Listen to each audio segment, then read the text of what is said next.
¿A quién de ustedes le entregaría yo mi hija? Para que ustedes puedan estar mejor. Y yo creo que todos los que estamos hoy somos padres, ¿verdad? Bueno, piensa en la foto de su hijo. Y digamos que yo tengo una necesidad muy grande y necesito que me entregue a su hijo para un trasplante de médula, no sé, porque la mía la necesita y me daría usted a su hijo. Quizás porque soy amiga y querida y apreciada, pero nuestro maestro nos dio a su hijo aún siendo nosotros enemigos de él. ¿Alguien tiene un papelito que dice 1 de Juan 4, versículos 9 y 10? Gracias. En esto se mostró el amor de Dios para con nosotros, en que Dios envió a su Hijo unigénito al mundo para que vivamos por él. En esto consiste el amor, no en que nosotros hayamos amado a Dios, sino en que Él nos amó a nosotros y envió a su Hijo en propiciación por nuestros pecados. Esa palabra propiciación quiere decir apartar la ira por medio de una ofrenda. Los otros días en la academia decíamos que en el Antiguo Testamento pareciera haber un Dios castigador, enojado, ¿verdad? Que mandaba matar a todos y que pareciera que en el Nuevo Testamento ya Dios no es así. Pero en realidad sí, Dios no cambia, Dios es el mismo ayer, hoy y por los siglos. La diferencia es que en el Nuevo Testamento estaba el Hijo. Y el Hijo recibe todo lo que nosotros merecíamos como castigo. Y el Padre solo tenía un hijo. ¿Cuántos tienen solo un hijo?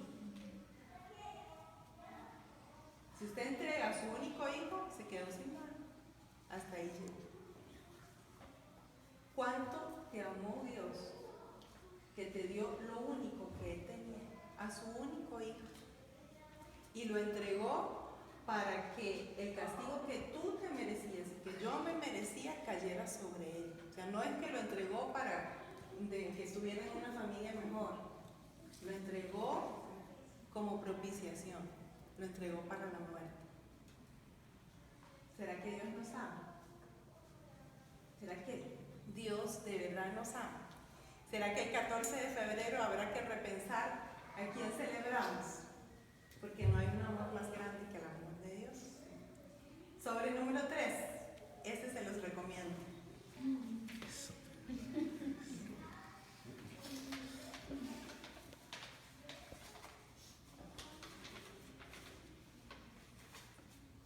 Ajá. ¿Cuánto cuesta su vida, don Pedro? ¿A 20,000 me alcanzará? Come mucho.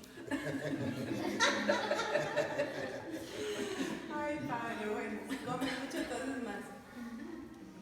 Alguien que nos lea 1 Corintios 7:23. Nuestra vida tenía un precio.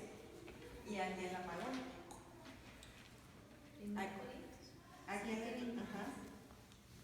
¿A quién le tocó 1 Corintios 7:23? A mí, perdón. Gracias por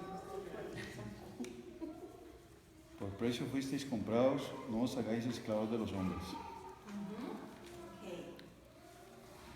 Nuestra vida tenía un precio y Jesús pagó ese precio. La sangre que Jesús vertió en la cruz era el precio para nuestra redención. La palabra redención significa librar a alguien de sufrimiento o de castigo.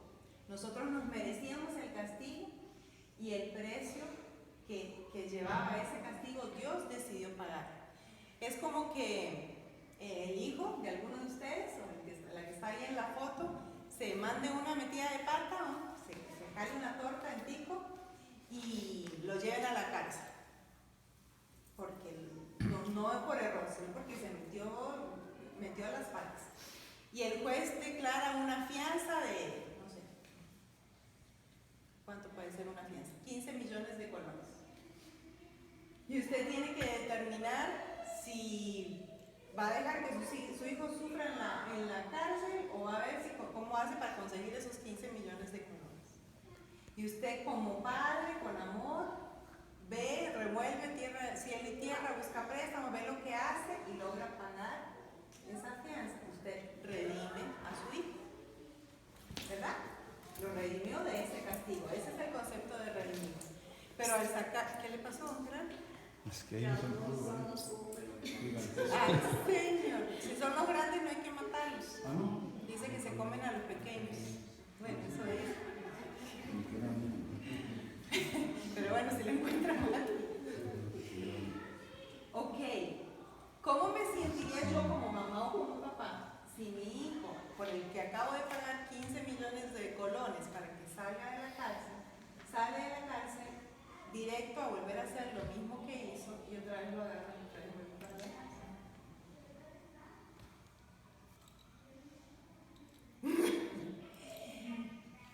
Eso es lo que dice este pasaje que acabamos de leer. Si ya el precio de nuestra libertad fue pagado, ¿por qué seguimos viviendo en esclavitud? ¿Por qué permites que la esclavitud siga siendo parte de tu vida? Esclavos del pecado, esclavos de los malos hábitos, esclavos de la preocupación, esclavos de tanta cochinada que el enemigo pone en nuestras vidas. Y no tomamos conciencia de que el precio ya fue pagado. En la cruz Jesús se llevó todas nuestras enfermedades, sufrió todos nuestros dolores. El castigo de nuestra paz fue sobre él y por su llaga nosotros fuimos curados. Tenemos derecho a salud, tenemos derecho a paz, tenemos derecho a bienestar mental, tenemos derecho a prosperidad y no nos apropiamos de esos derechos. Decidimos caminar en esclavitud como estábamos antes y despreciamos y tiramos a la basura el precio que fue pagado. Ya fue pagado por nosotros. Y si Él estuvo dispuesto a pagar ese precio tan alto, ¿cómo no vamos a creer que Él nos ama? Y entonces esos son 3 argumentos para reconocer, hay muchos más, son los que vamos a conversar hoy, de que Dios nos ama. ¿Alguno tiene duda de que Dios nos ama?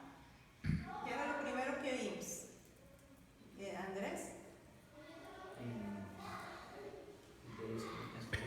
Ajá, Él nos escogió sin que hiciéramos nada para que nos escogiera, porque Él nos ama. ¿Qué fue lo segundo? ¿Qué fue lo segundo que nos dio? A su hijo. Y a veces lo decimos tan livianamente, ¿verdad? Por eso quise poner la foto de mi hija. Porque una cosa es decir, sí, Él nos dio a su hijo, y otra cosa es realmente dimensionar lo que es entregar a un hijo. ¿Y qué es lo tercero que nos prueba que Él nos ama? Que Él pagó el precio. Él pagó el precio de nuestra libertad. Él pagó el precio para que nosotros podamos ser libres. Entonces, les propongo que caminemos en este amor, que caminemos como si nosotros de verdad supiéramos que Dios nos ama. Es una manera de caminar diferente a la que hemos tenido hasta ahora. ¿Alguien tiene San Juan 1:12? Mas a todos los que le recibieron, a los que creen en su nombre, les dio potestad de ser hechos hijos de Dios. Ese es el primer paso para poder caminar en el amor de Dios. Recibir ese amor. A todos los que le recibieron a Cristo, a los que creen en su nombre, les dio potestad. La potestad es el derecho, es la autoridad de ser llamados. Yo creo que nos resignamos. Hijos de Dios. Hijos de Dios. ¿Caminamos como hijos de Dios? ¿Cómo caminaría un hijo de Dios? ¿Cómo creen ustedes que caminan las hijas de Obama por Estados Unidos? No sé todavía ahora las de Trump, ¿verdad? Bueno, el chiquitillo sí lo he visto. ¿Cómo camina el hijo de un rey? ¿Cómo andamos por la vida? ¿De verdad nos creemos que somos los hijos de Dios? La semana pasada conversaba con una amiga que estaba teniendo una situación económica y pensaba que le iban a pagar algún dinero que le debían y no se lo pagaron. Y ella decía, ahora no voy a poder pagar la matrícula de los niños y ya tienen que entrar a la escuela. Y yo lo que le dije fue eso: usted es hija de Dios. Usted no tiene por qué estar en esas congojas. Usted es hija de Dios. Dígale a Dios lo que necesita y deje que Él se haga cargo.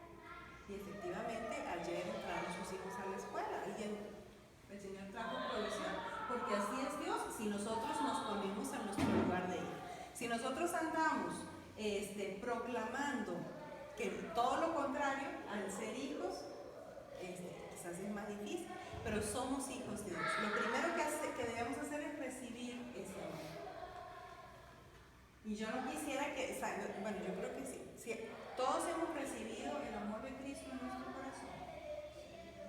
Y si hay alguien que no lo ha recibido, hoy es el día para hacerlo, ¿verdad? Porque es lo primero. Si no tengo a Cristo en mi corazón, entonces no puedo caminar en este amor. Lo segundo es reconocerlo. Primera de Juan 3:1. Mira cuál amor nos ha dado el Padre para que seamos llamados hijos de Dios. Por esto el mundo nos conoce, porque no le conoció. Pues para poder entender el amor de Dios y caminar en ese amor tenemos que conocer a Dios. ¿Cómo lo conocemos? Sacando el ratito. ¿Cómo conoce usted a su esposo o a su esposa? ¿Cómo conoce usted a sus amigos? Pasando tiempo con ellos. Si usted pasa tiempo con Dios, usted va a empezar a conocer el amor de Dios. Usted va a saber que Dios le ama, porque en la intimidad Él va a corregirlo, Él le va a mostrar las cosas que quizás no están tan bien. En la intimidad, Él a través de su palabra le va a recordar que lo ama. Y si yo no paso tiempo con Él, me pierdo de esos recordatorios de que Dios nos ama. Entonces, primero, recibir el amor de Dios. Segundo, conocerlo. Bienvenidos. Buenas. Adelante. Ok, ¿quién tiene primera de Juan 4, 16 al 18? Y nosotros hemos conocido y creído el amor que Dios tiene para con nosotros. Dios es amor, y el que permanece en amor permanece en Dios y Dios en él. En esto se ha perfeccionado el amor en nosotros, para que tengamos confianza en el día del juicio. Pues como Él es, así somos nosotros en este mundo. En el amor no hay temor, sino que el perfecto amor echa fuera el temor. Dije el perfecto amor. Porque el temor lleva en sí castigo, de donde el que teme no ha sido perfeccionado en el amor. Okay. Este pasaje es bien profundo. Guárdenlo por ahí para que lo vuelvan a leer en sus casas. Pero vamos a mencionar algunos puntos de lo que dice ahí. En primer lugar, dejarlo a Él que trabaje en nosotros. Estamos hablando del amor de Dios y cómo podemos aprender a caminar recibiendo ese amor. Lo primero que dijimos fue recibir a Jesús en nuestro corazón para que ese amor venga a morar en nosotros. Lo segundo es conocerlo, pasar tiempo en intimidad, porque en la intimidad es donde Él nos revela su amor. Y lo que estamos viendo ahora es dejarlo que Él trabaje. Dice que Él perfeccionará su obra en nosotros. Pero para que Él pueda perfeccionar su obra en nosotros tenemos que dejarlo trabajar. Tenemos que dejarlo que lo haga. Tenemos que dejarlo que nos muestre qué es lo que tenemos bien, qué es lo que tenemos que mejorar. Tenemos que dejarlo que Él intervenga en nuestros asuntos. A veces nosotros somos buenos en lo que hacemos y entonces manejamos, o estamos acostumbrados a salir adelante en la vida, entonces vemos por dónde tenemos las opciones y no lo invitamos al Espíritu Santo a tomar parte en todos nuestros asuntos, en los pequeños, en los medianos y en los grandes. Y dice al final ese pasaje que el perfecto amor echa fuera el temor. Eso quiere decir, si lo ponemos al revés, que si en nuestras vidas hay todavía algún temor, de lo que sea, no estamos completamente aprendiendo el amor de Cristo. Porque el perfecto amor es el amor de Cristo. Pero si yo vivo con miedo a que me corten la luz, con miedo a perder el trabajo, o con miedo a caerle mal a alguien, o con miedo a enfermarme, tantas cosas que pone el enemigo en nuestro corazón, no estoy conociendo el perfecto amor, no estoy caminando como hijo. Si yo me aferro, me abrazo a ese perfecto amor, el temor desaparece.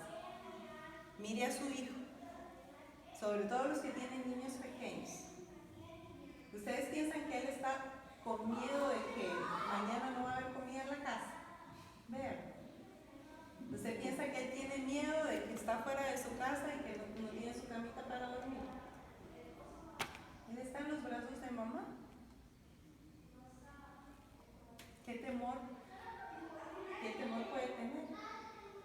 Y nosotros estamos en los brazos de papá. Y Él tiene cuidado de todos nuestros asuntos. Y Él nos ama. Pero como decíamos al principio, si de verdad creyéramos que Él nos ama, si de verdad comprendiéramos el amor de Dios, entonces nuestras vidas serían diferentes. Ok. Y lo último que vamos a conversar se encuentra en Santiago 4. Y vamos a leer los versículos del 4 al 10. Y ese no se lo di a nadie porque quiero que lo leamos todos.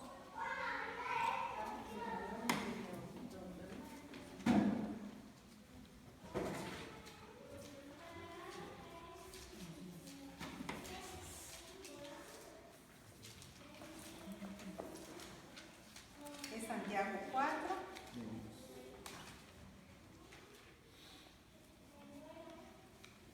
Del 4 al 10.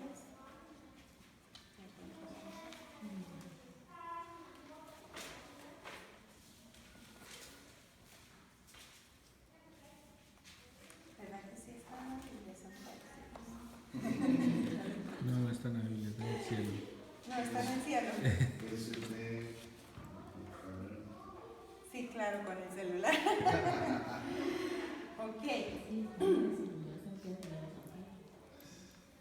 Se los voy a leer yo. Empezando en el versículo 4. Y no se asusten, ¿verdad? ¿Cómo empieza? ¿Cuál Dice- capítulo es, perdón? Santiago 4. 4, ok. 4. 4, ok. Dice, oh almas adúlteras, ¿no sabéis que la amistad del mundo es enemistad contra Dios? Cualquiera pues que quiera ser amigo del mundo, se constituye enemigo de Dios. ¿O pensáis que la Escritura dice en vano, el Espíritu que Él ha hecho morar en nosotros nos anhela celosamente? Pero Él da mayor gracia. Por eso dice, Dios resiste a los soberbios y da gracia a los humildes. Someteos pues a Dios, resistid al diablo y huirá de vosotros. Ok, ¿qué tiene que ver esto? Empieza hablando de las cosas que nos hacen enemigos de Dios. ¿Qué es lo que nos hace enemigos de Dios? La amistad del mundo. El pecado. Si hay algo que nos puede nublar la vista al amor de Dios, es nuestro pecado. El pecado nos apaga, el pecado, Dios aborrece el pecado, nos convierte en enemigos de Dios. Él sigue amándonos a nosotros, pero no puede quedarse a vivir en nuestra vida porque Él y el pecado no pueden coexistir. Y la exhortación de Santiago es a dejar esa vida, porque el Espíritu Santo nos anhela celosamente. Él está deseando poder estar en nosotros y compartir con nosotros, pero el pecado de nuestra vida nos separa del amor de Dios. En alguna medida. Yo pienso que si estamos aquí, no somos del grupo de gente que anda por la vida viendo a ver qué daño hace, ¿verdad? Entonces quizás usted no tenga conciencia de algún pecado particular en su vida. Pero hay cosas en nuestro corazón que pueden estar separándonos del amor de Dios. Dos cosas en particular se me ocurren.